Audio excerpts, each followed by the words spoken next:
let you. I ain't gonna let you sit here and say no crazy about me, man. No, man, because he stay. He don't even know, man. Sir, the testimony showed that you put this child and other child in a shower with ice cold water. Anybody says anything back there right now?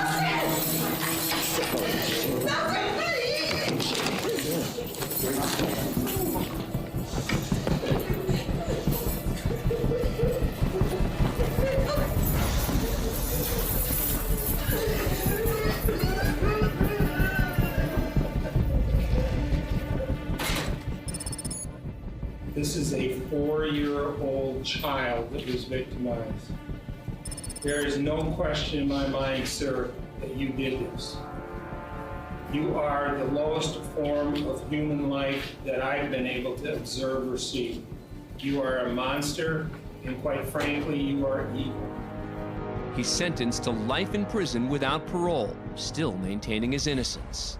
Then 6 months later, a bombshell. My first charge is perjury. I lied under oath for a man who I thought loved and cared for me. After an investigation, Sonia Hernandez is charged with second-degree child abuse and lying on the stand for Ortiz Nieves. Failure to protect my children and blaming a sibling on a sibling. Your Honor, signing my rights off was the hardest and most difficult decision I had to make. And I have to live with the fact that I failed my children. Your Honor, what you decide to give me is nothing compared to what I have been through. I wanted to apologize to my family. She's sentenced to 57 months to 10 years behind bars. Thank you, Your Honor. It's 11:07 a.m. in the Lorain Municipal Court in Lorain, Ohio. The court's empty after a busy morning, and a security officer's making his usual rounds. He comes across something unusual. A small bag filled with some kind of powder. He's not entirely sure what it is. So he has it tested.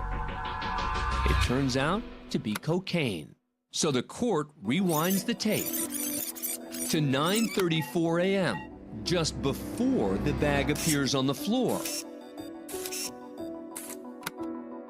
And this man steps up to the gate. Watch closely as he moves his hat. One more time. A warrant's immediately issued for Lamar Reed's arrest. Reed was in court on 2 traffic violations, driving under a suspended license and speeding. He now faces a 5th-degree felony charge and a max of a year in prison. Okay, now let's head to the Wadsworth Municipal Courthouse in Ohio. Jeremy Vance. Judge Stephen McIlvain is sentencing 29-year-old Jeremy Vance for receiving stolen property. During his sentencing, Vance is not handcuffed, and there's no armed bailiff in the courtroom during this hearing. I'm really relieved to try to get this all behind me. When I'm ready, I'm going to give you 90 days in jail.